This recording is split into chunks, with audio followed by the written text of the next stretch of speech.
سلامونه دوستانو، یو ځل بیا ستاسو په خدمت کې په الماني ژبه باندې ویډیو جوړوم. دوستانو درې اصطلاحات زده کوو. موږ اکثره پښتو کې اصطلاحات لرو، نو په هره ژبه کې اصطلاحات لرو.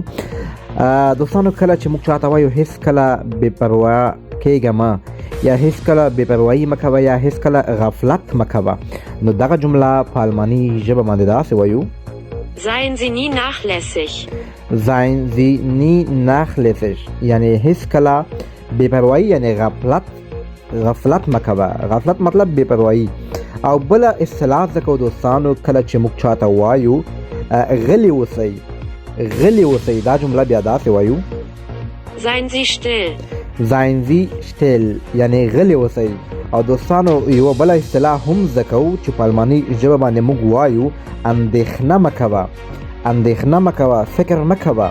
دا جمله بیا داسې وایو: Sie nicht besorgt. Sie nicht besorgt، یعنی اندېښنه مکوه، فکر مکوه.